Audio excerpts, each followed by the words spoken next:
त्रिशूल एजुकेशन में पुनः आपका स्वागत है। मेरा नाम है विनोद मिया और आज हम पढ़ने वाले हैं कॉब डगलस उत्पादन फलन का वीडियो का पार्ट नंबर 2।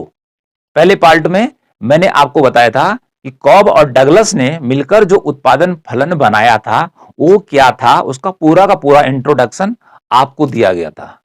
और इस वीडियो में आज हम डिस्कस करने वाले हैं कि कॉब डगलस उत्पादन फलन की मुख्य मुख्य बातें क्या हैं, मुख्य मुख्य विशेषताएं कौन कौन सी हैं, जिसको कि इंग्लिश में कहते हैं properties of Cobb Douglas production function, या इसी को कैरेक्टरिस्टिक्स कहते हैं, या इसी को फीचर्स कहते हैं।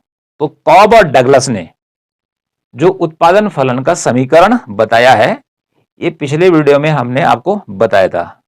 तो जो उत्पादन फलन का जो समीकरण है, यहां पे लिखा हुआ है क्यू दिखलाता है क्वांटिटी को, उत्पादन की मात्रा को, आउटपुट से, या जिसे हिंदी में निर्गत कहते हैं। ये जो है ये तकनीकी प्रगति को बतलाता है। एल क्या है, लेबर को बतलाता है, ठीक है।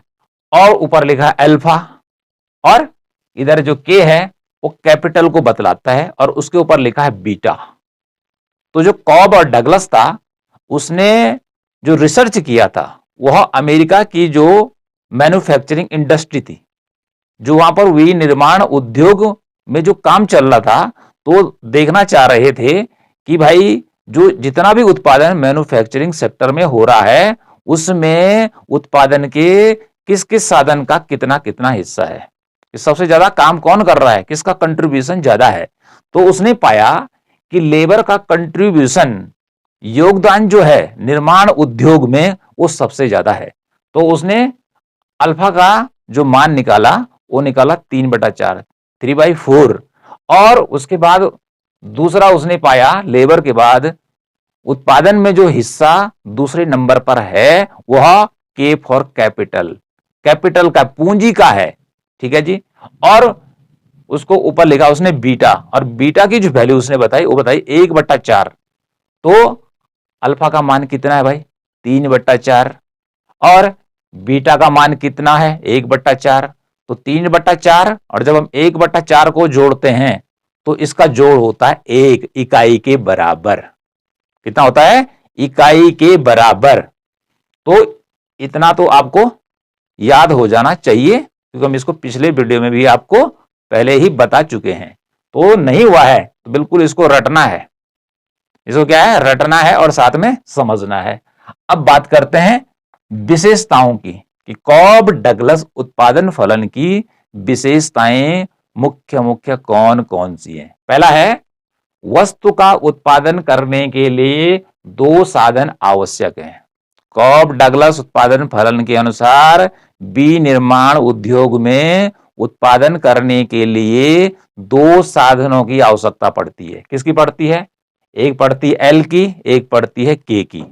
तो एल फॉर होता है क्या, यहां पे लिखा हुआ है श्रम, जिसमें इंसान क्या करता है, मजदूरी करता है, ठीक है जी, या दिहाड़ी करता है। पूंजी दूसरा है कैपिटल, उसका एक के लिखा है। तो उसने कहा कि उत्पादन करने के लिए 2 साधनों की जरूरत पड़ती है, ठीक है जी। आगे उसने क्या कहा कि यदि 2 साधनों में से यदि एक साधन को हटा दिया जाए या उससे काम नहीं लिया जाए तो उत्पादन शून्य होगा। अर्थात यदि हम पूंजी लगाते हैं, ठीक, लेकिन श्रम क्या कर देते हैं, शून्य कर देते हैं, तो फिर उत्पादन भी शून्य होगा। अब उसने ही क्या बताया, हम भी आपको बता देते हैं कि जब उसने मान लिया कि श्रम और पूंजी उत्पादन के मात्र 2 साधन है, तो सीधी सी बात है कि मैन्युफैक्चरिंग सेक्टर में जो काम होता है वो बतला रहा है कि 2 साधन है, ठीक है जी। अब वहां पर मैन्युफैक्चरिंग सेक्टर में पूंजी चाहिए भाई, उद्योगों को खड़ा करने के लिए धन चाहिए। अब धन अलग कर दिया, ठीक है जी, और हमने आदमी लगा दिए, तो हमें पता है कि प्रोडक्शन नहीं होने वाला है। या हमें पूंजी लगी हुई है, फैक्ट्री खड़ी हो रखी, सब मशीनें तैयार हैं, लेकिन आदमी वहां 0 है, तो उत्पादन क्या होगा, 0 ही होगा। ओके, समझ में आ गया होगा कि लेबर भी जरूरी है और पूंजी भी जरूरी है, दोनों साथ मिलकर जब काम करेंगे तभी जाके उत्पादन होगा। और यदि इनमें से एक भी अब्सेंट हो गया, एक नदारद हो गया, तो उत्पादन क्या होगा, 0। याद रखना है, कॉब डगलस ने बतलाया है। दूसरा है, यदि एक साधन की मात्रा को स्थिर रखकर दूसरे साधन की मात्रा को बढ़ाया जाता है, मतलब एक साधन की मात्रा को स्थिर रखते हैं और दूसरे साधन अर्थात जो श्रम है उसकी मात्रा को स्थिर रख दिया, ठीक है, और पूंजी को बढ़ाते चले गए, तो क्या होगा? उसने कहा कि परिवर्तनशील साधन, अर्थात हम पूंजी को बढ़ा रहे हैं, 1 रुपया, 2 रुपया, 3 रुपया, 4 रुपया, 5 रुपया, 10, 20, इस प्रकार से बढ़ाते चले जाएंगे, तो सीमांत उत्पादन अर्थात एमपी मार्जिनल प्रोडक्शन घटने लगता है। क्यों घटता है? क्योंकि एक तो हमने स्थिर रख दिया, लेबर रख दी कितनी? 10 है, ओके, काम करने के लिए 10 लेबर हैं और पूंजी को बढ़ाते चले गए, तो दोनों का अनुपात बिगड़ जाता है। तो जिसमें क्या होगा कि दिहाड़ी मजदूरी देनी पड़ेगी ज्यादा, ओके, और जो आउटपुट आएगा, उत्पादन होगा, वो कम आएगा और बिकेगा भी कम पैसे में, अर्थात 100 रुपए का माल बना, ओके जी, तो बिकेगा कितने में? 100 रुपए में, लेकिन दिहाड़ी में कितना खर्च हो गया? 200 रुपया, तो 200 रुपया दिहाड़ी पर खर्च हो गए, ठीक है, और उत्पादन बिका 100 रुपये का, तो घाटा कितने का हुआ? 100 रुपए का भैया घाटा हो रहा है। तो इसको हम इस प्रकार से समझ सकते हैं, लेकिन आप याद करेंगे कि यदि एक साधन की मात्रा को स्थिर रखकर दूसरे साधन की मात्रा को बढ़ाया जाता है, तो परिवर्तनशील साधन, चाहे वो श्रम परिवर्तनशील किया जाए या पूंजी किया जाए, तो उसका सीमांत उत्पादन, जिसको कि एमपी सॉल्ट में कहते हैं, वो क्या होता है? घटने लगता है।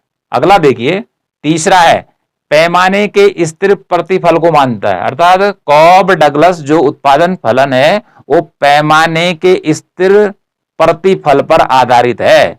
पैमाने के जो प्रतिफल हैं उनको हम 3 भागों में बांटते हैं, अर्थात उसकी 3 अवस्थाएं होती हैं। पहली जो अवस्था होती है उसे कहते हैं पैमाने का वर्धमान प्रतिफल, दूसरा होता है पैमाने का स्थिर प्रतिफल, और तीसरा होता है पैमाने का घटता प्रतिफल या ह्रासमान प्रतिफल। तो उसने इन 3 अवस्थाओं में से पहली जो अवस्था है उसको भी छोड़ा, और दूसरी अवस्था जो कि पैमाने की स्थिर प्रतिफल की अवस्था कहलाती है, उसको उसने माना है। तो पूरा कॉब डगलस जो उत्पादन फलन है वो किस पर आधारित है? पैमाने के स्थिर प्रतिफल पर आधारित है, तथा यह कैसा है? रेखीय समरूप उत्पादन फलन है। इस कॉब डगलस का उत्पादन फलन कैसा है? लिखा हुआ रेखीय समरूप उत्पादन फलन है। अब रेखीय समरूप उत्पादन फलन या लीनियर होमोजीनियस प्रोडक्शन फंक्शन कौन होता है? जिसकी वैल्यू क्या होती है? 1 होती है, अर्थात जो अल्फा है और बीटा है इसकी वैल्यू कितनी है? 1 है। तो जहां पर दोनों की वैल्यू अल्फा और बीटा की क्या होगी? 1 होगी, तो वहां पर पैमाने का स्थिर प्रतिफल होगा। ठीक है जी। इसको दूसरे रूप में भी समझ सकते हैं हम कि यदि उत्पादन के साधन को 2% बढ़ाया जाता है, लेबर और कैपिटल को, तो उत्पादन भी क्या होता है? 2% ही बढ़ता है। कितना बढ़ता है? 2%। उत्पादन के साधन बढ़ाए 2% और उत्पादन भी बढ़ा 2%, तो 2 का भाग 2 में दीजिए तो कितना आएगा? 1। ओके, आगे बात करते हैं कि जो अल्फा और बीटा है, according to the Cobb Douglas, इन दोनों की जो वैल्यू होती है वो 1 होती है। क्या होती है? 1 होती है। तो ऐसी स्थिति में यहां पर पैमाने का कौन सा प्रतिफल लागू होगा? होगा पैमाने का स्थिर प्रतिफल, जहां पर लिखा है CRS, ये तो सॉल्ट में है, इंग्लिश में है कांस्टेंट रिटर्न्स टू स्केल। पैमाने का स्थिर प्रतिफल होगा, ठीक है, कि जहां पर कि अल्फा और बीटा की वैल्यू 1 होगी। ये अल्फा का चिन्ह है, ये बीटा का चिन्ह है, पिछले वीडियो में बता चुके हैं, ग्रीक भाषा के अक्षर हैं। दूसरा देखिए, यदि अल्फा प्लस बीटा, ठीक है, ग्रेटर देन 1, अर्थात अल्फा और बीटा की वैल्यू क्या होती है? 1 से ज्यादा होती है, मतलब 1.2, 1.3, 1.5, 1.6 इस प्रकार से होती है। तो ऐसी स्थिति में पैमाने के प्रतिफल की कौन सी अवस्था शुरू होगी? उसे कहते हैं इंक्रीजिंग रिटर्न्स टू स्केल। पैमाने का वर्धमान प्रतिफल होगा। यहां पर पैमाने का वर्धमान प्रतिफल को दूसरे रूप में समझ सकते हैं। यदि उत्पादन के साधन 5% बढ़ाए जाते हैं और उत्पादन 15% बढ़ जाता है, तो कितना बढ़ा, 5 का भाग 15 में देना है, तो 3 गुना बढ़ गया ना। तो इसलिए ये अर्थात alpha plus beta greater than 1, तो ऐसी स्थिति में क्या होगा, इंक्रीजिंग रिटर्न्स टू स्केल, पैमाने का वर्धमान प्रतिफल लागू होगा। ठीक है जी, ये अवस्था होगी।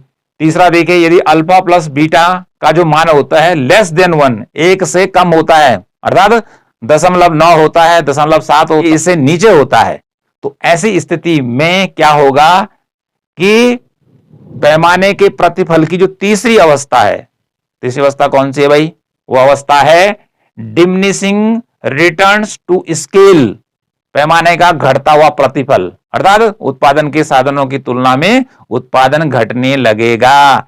तो इन चीजों को आपने याद करना है। लेकिन कॉब डगलस ने क्या बताया, कॉब और डगलस ने बताया कि अल्फा प्लस बीटा की जो वैल्यू होती है वो 1 होती है, और इसके लिए इसके आगे लिखा है CRS, constant returns to scale.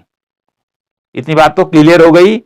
अब जिस यदि अल्फा और प्लस बीटा की वैल्यू 1 है, तो ऐसे उत्पादन फलन को कहते हैं प्रथम श्रेणी का समघात उत्पादन फलन, प्रथम श्रेणी का समघात उत्पादन फलन, homogeneous first degree production function इसको कहते हैं। ओके जी, याद रखना है, जब ये होगा 1 होगा, और जब 1 नहीं होगा तब नहीं होगा। ओके, तो इसके बाद हम इसी को लेते हैं कि पैमाने का जो स्थिर प्रतिफल है वो डायग्राम पर कैसा आता है, रेखा चित्र पर कैसे आता है, फिगर पे कैसा आता है। तो देखिए, आपने फिगर को बनाने के लिए क्या करने हैं, 2 अक्ष खींचने हैं।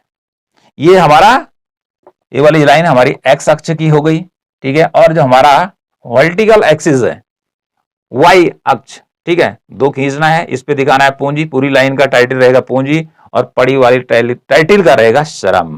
ठीक है जी। अब क्योंकि कॉब डगलस ने क्या माना है कि उत्पादन करने के लिए हमें कितने साधन चाहिए, 2 साधन चाहिए। कौन कौन से चाहिए भैया, एक चाहिए लेबर और एक चाहिए कैपिटल, एक चाहिए श्रम और एक चाहिए पूंजी। तो इसलिए हमने इस पे लिख दिया श्रम और इस पे लिख दिया पूंजी, तो ये पूरी लाइन श्रम को दिखाएगी। अब क्या करना है भाई, सुन लीजिए कि यदि 1% लेबर, क्योंकि यहां श्रम है, और 1% क्या होता है, पूंजी बढ़ाई जाती है। ठीक है, दोनों बराबर बढ़ाए जाते हैं, तो क्या होगा, ये वाली जो रेखा हमने खींची इधर की तरफ, ये वाला, ठीक है जी, तो 1% श्रम और पूंजी को लगाने से उत्पादन कितना होगा, 10 इकाइयों के बराबर होगा। कितनी इकाइयों के बराबर होगा, 10 इकाइयों के बराबर होगा। ओके जी।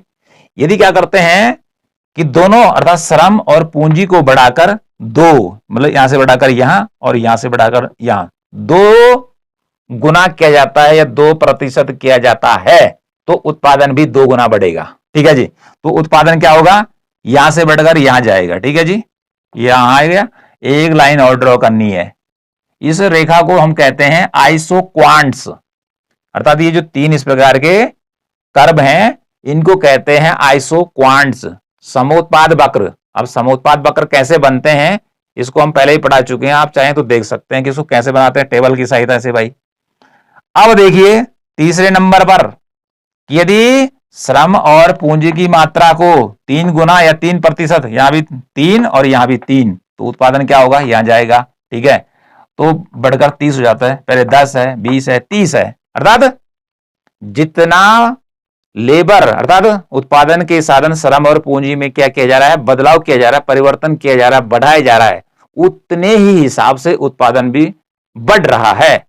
इसलिए ये जो हमारा डायग्राम ये बतला रहा है, हमें क्या बतला रहा है, पैमाने का स्थिर प्रतिफल, जिसे कि आप इस रूप में भी पढ़ सकते हैं। अब इतनी बात तो क्लियर हो गई भाई, लेकिन अब सॉल्ट में भी आपको बता देते हैं कि आपने इस रेखा चित्र को कैसे बनाना है, क्योंकि ये गणितीय सवाल तो है नहीं भाई। ओके, हमने क्या किया, देखो भाई, यदि हम जब स्केल हमारे पास होगी तो इसके और इसके बीच को अर्थात 1 2 3 हमने जो लिखे हैं उदाहरण के लिए, और 1 2 3 इसकी दूरी क्या होगी, बराबर होगी, इसकी दूरी बराबर होगी। ठीक है, यहां भी बराबर होगा, तो तब क्या होगा, आप यहां से क्या करेंगे, इस प्रकार से एक बॉक्स बनाए, यहां पर एक पॉइंट लगाइए। ओके, यहां से एक रेखा फ्री हैंड खींचिए इस प्रकार से, ओके, इस पे लिखिए IQ, आइसो क्वांट्स। ये रेखा वैसे बनानी, इस पॉइंट पे मिलानी है। उसके बाद इसके और इसके बीच की दूरी बराबर होगी और इसके बीच की दूरी भी क्या होगी, बराबर होगी, तभी जाके इनके बीच का, फिर इनके बीच का जो अंतर होगा वो बराबर होगा। ठीक, तो बराबर करने के लिए क्या करना है, इसकी और इसके बीच की दूरी बराबर, इसके बीच की दूरी और इसके बीच की दूरी बराबर, इसके से माना कि 1 इंच इसकी है, फिर 1 इंच इसकी होगी, 2 इंच, फिर 3 इंच, इस प्रकार से 1 इंच, 2 इंच, 3 इंच हो गया। ठीक, फिर उसके बाद इसको यहां मिलाइए और यहां मिलाइए, यहां से लाइए पॉइंट पर और एक कर्व यहां पे खींचिए, फिर ऐसे यहां भी करेंगे। ठीक है जी, तो अब इसमें हम क्या देखेंगे, उत्पादन कितना, 10, 20, 30 इस प्रकार से बढ़ रहा है। लेकिन आप देखेंगे इसके बीच की दूरी, इसके बीच की दूरी अर्थात गैप जो है वो बराबर है। ठीक है, अर्थात इसको लिखेंगे OA, अर्थात A बराबर AB, यहां पे लिखा है। ठीक है, और उसके बाद बराबर BC, तो इनके बीच का जो अंतर है वो बराबर है। ओके जी, तो उत्पादन में जो परिवर्तन हो रहा है यहां देखिए भाई, अनुपात एक ही, इकाई देखिए, आप पहले 10 था, 10 से बढ़कर कितना हुआ, 20 हुआ, कितना बढ़ा, 10, 20 में से 10 घटा दीजिए, 10 ही बढ़ा। ठीक, 10 इकाई बढ़ा। यहां 30 दिखाई दे रहा है, 30 में से 20 घटा दीजिए, बढ़ा कितना, 10। तो इस प्रकार से इसके बीच का जो अनुपात है वो बराबर ही चल रहा है, तो इसलिए इनके बीच क्या करनी, दूरी बराबर बनानी है। क्या करनी है, बराबर बनानी है, और बाकी हमने आपको समझा दिया कि ये क्या क्या बतलाता है। और ये बॉक्स ना भी बनाए तभी कोई दिक्कत नहीं है, सीधे ड्रॉ कर सकते हैं, इसको भी ड्रॉ कर सकते हैं। बस ये ध्यान में रखना है कि इसके बीच की दूरी, इसके बीच की दूरी, ये ज्यादा भी आगे जाते हैं तो उनको बराबर रखना है। ठीक है जी, तो यहां पर जो ये रेखा चित्र है ये क्या बतला रहा है, पैमाने के स्थिर प्रतिफल को बतलाने का काम कर रहा है। तो इस प्रकार से इस डायग्राम को आप बनाएंगे। ठीक है जी, हमने लिख दिया ए बराबर इतना, फिर ए बराबर इतना, ए बराबर, अंतर नहीं है ये। तो जब अंतर नहीं है अर्थात जितना उत्पादन का साधन बढ़ाया जा रहा है उतना ही क्या हो रहा है, उत्पादन भी बढ़ रहा है। बस यही है, उत्पादन उतना ही बढ़ रहा है। तो देखो भाई, 30 में से 20 घटाए 10, तो कितना बढ़ा, 10, और 10 में 10 का भाग दीजिए तो 1, तो कुल मिला के इकाई के बराबर ही क्या हो रहा है, इसमें परिवर्तन हो रहा है। तो इसलिए इस प्रकार का जो प्रोडक्शन फंक्शन कॉब और डगलस ने दिया है, इसको कहा है उसने कि प्रथम श्रेणी का समघात उत्पादन फलन। अब देखिए भाई, ये जो रेखा है हमने ये बनाई ना, ये वाली, ये पैमाने की रेखा है। किसकी रेखा है, पैमाने की रेखा है। और इस रेखा को यदि हम देखो भाई, एक बिंदु में यही मिला, एक पॉइंट ये मिला, एक पॉइंट ये मिला, और यहां से इधर को इसको मिलाते चले जाएंगे तो ये रेखा वैसे भी हमें मिल जाएगी। वैसे हम क्या करते हैं कि सीधे ड्रॉ कर लेते हैं इसको 45 डिग्री पे, क्या करते हैं 45 डिग्री पे ड्रॉ कर लेते हैं। लेकिन हमने बता दिया कि 45 डिग्री के अलावा इसको यदि इसका और इसका दूरी बराबर है, सेम, ठीक है, तो ये सीधी रेखा बनेगी। और ये रेखा बतला रही है समुत्पाद की रेखा। ये किसकी रेखा है, पैमाने की जो रेखा होती है वो समान उत्पादन को बतलाने वाली रेखा होती है। आगे बात करते हैं कि इसी में कि पैमाने के स्थिर प्रतिफल को अब थोड़ा हम गणितीय भाषा में समझते हैं। ठीक है जी, गणितीय भाषा में समझते हैं कि इसको किस प्रकार से सॉल्व करना है। तो माना पर यहां पर देखिए भाई, एक तो ये है और एक ये है, ठीक। तो किस प्रकार से सॉल्व किया जाएगा कि उत्पादन के साधनों में जितना गुना वृद्धि की जाती है, पैमाने का स्थिर प्रतिफल मानता है, या कॉब डगलस मानता है कि उत्पादन के साधनों में जितनी वृद्धि की जाती है, जितना गुना वृद्धि की जाती है, उत्पादन भी उतना गुना बढ़ता है। तो यहां पर आप कितना गुना, कि जी से भी गुणा कर सकते हैं, सांकेतिक अक्षर से, एन से भी गुणा कर सकते हैं, किसी भी अक्षर से गुणा करेंगे। लेकिन यहां पे मान तो नहीं दे रखा ना हमने जी, अब जी की वैल्यू कितनी है तो कुछ नहीं दे रखा है। तो तब क्या होगा, देखो भाई, इसको इस प्रकार से लिखा जाएगा यदि क्या होता है, उत्पादन में चेंज होता है, यदि क्या होता है, प्रोडक्शन आउटपुट बदलता है। पहले तो ये है, ये वाला याद रखना है, ठीक है, ये ऊपर वाला ये है। लेकिन उत्पादन में परिवर्तन होता है, ठीक है, तब भी जो है उत्तर जो होगा अल्फा और बीटा इज इक्वल टू एक ही होगा। ठीक है जी, तब भी कितना होगा, मान इकाई के बराबर होगा। यहां समझिए पहले क्या आप देखे भाई, यह है A L two power alpha और के टू पावर बीटा। ठीक है जी। अब हमने क्या किया कि जी से गुणा करना है, हमारा बात अक्षर जी है, तो हम एल को भी क्या करेंगे, जी से गुणा करेंगे, तो इसके आगे जी लिखेंगे। ठीक है, ये एल है तो ये बाहर रखेंगे, इस को हम ब्रैकेट के अंदर डालेंगे जी एल। सेम टी को यहां बाहर लिखना है अल्फा, फिर जी से के को भी, अर्थात के को भी मल्टीप्लाई करना और बाहर लिखना है बीटा। ठीक है, तो जी क्या है, कोई अंक तो नहीं है ना, तो हमने सेम इसको भी और इसको भी जी से ही मल्टीप्लाई कर दिया। उसके बाद क्या करना है, इसको बाहर लाना है। ठीक है, जी दोनों जगह क्या है, कॉमन है, तो जी का जो वैल्यू आ रही है वो है अल्फा, ये वाली अल्फा और बीटा, तो alpha plus beta is equal to, उसके बाद यहां क्या क्या बच रहा है, ये इधर आ जाएगा, एल टू पावर अल्फा और के टू पावर बीटा इधर आ जाएगा।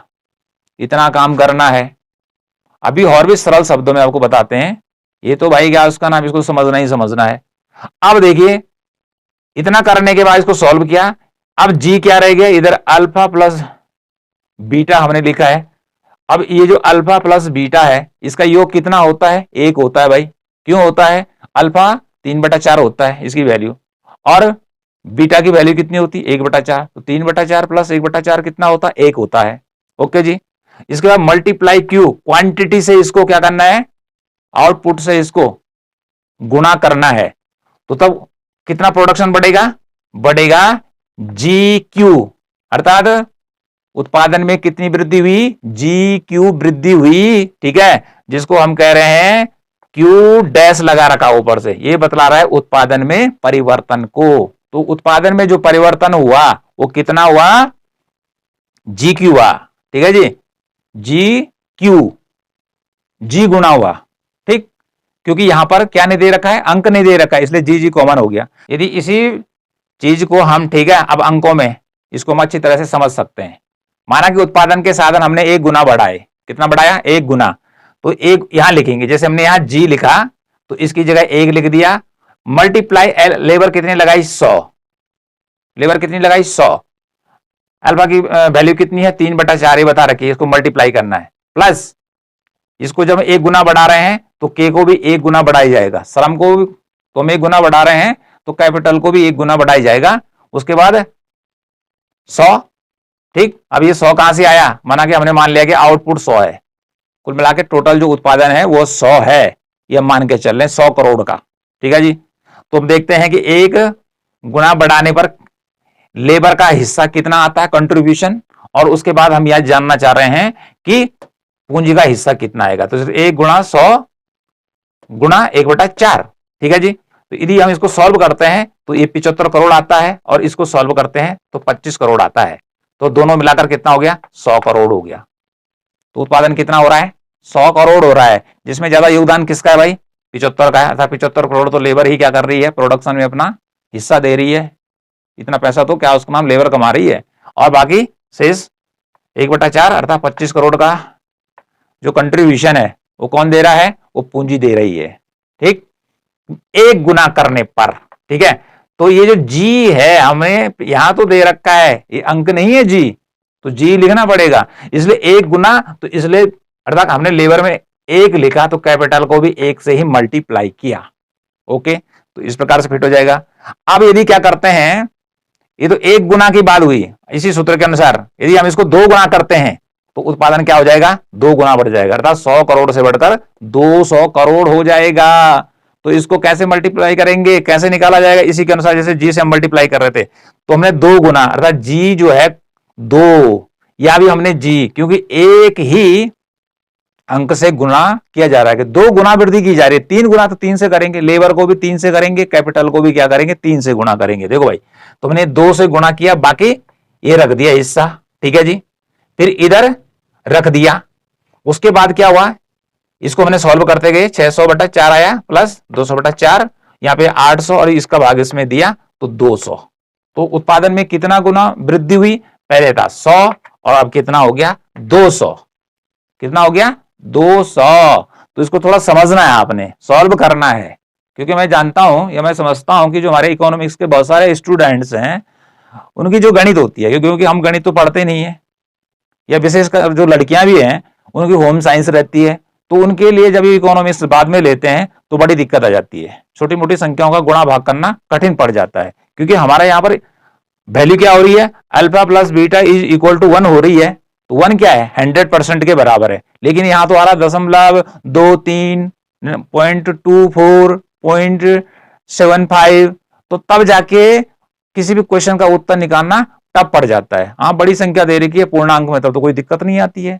तो कुल मिलाकर ये जो हमने यहां पर लिखा, तो जी की जगह हमने लिख दिया गुणा कर गए, एक से गुणा किया, ठीक है। ये 100 तुमने पहले ही मान लिया कि 100 इतना आउटपुट है इसमें से, ठीक। तो 100 यहां लिख दिया। 3/4 कहां से आया, क्योंकि इसकी वैल्यू कितनी होती है, 3/4 है, इधर 1/4 इसकी वैल्यू है। तो 1 गुना बढ़ाने पर 100 करोड़, ठीक है जी। 2 गुना करने पर 200 करोड़ की वृद्धि हुई। तो 200 में से 100 घटा दो, तो कुल मिला के वृद्धि कितनी हुई, 100 करोड़ की वृद्धि हुई, ठीक है जी। तो इसकी जो वैल्यू आएगी वह 1 आएगी, ठीक है जी। 1 वैल्यू होगी, क्योंकि वृद्धि सेम हुई है। वृद्धि क्या हुई है, सेम हुई है, कि जितना गुना लेबर को बढ़ाया गया उतना ही गुना क्या हुआ है, उत्पादन भी बढ़ा है, ठीक है। 1 गुना करने पर 100 बढ़ा, और 2 गुना लेबर बढ़ाया और कैपिटल बढ़ाया, ठीक, तो उत्पादन भी 2 गुना बढ़ गया। तो यह है पैमाने का स्थिर प्रतिफल। ओके, तो इस प्रकार से ये चीजें आपने याद करनी है। अभी हमारा ये जो कॉब डगलस उत्पादन फलन का लेक्चर है अभी पूरा नहीं हुआ है, इसको हम अगले वीडियो में फिर आपको इससे आगे पढ़ाएंगे। तब तक आप इसको क्या करिए, याद करिए, लिखिए, पढ़िए, समझिए, और जब आप लिखेंगे, पढ़ेंगे, देखेंगे तो तब जाके अच्छी तरह से आपकी समझ में आएगा।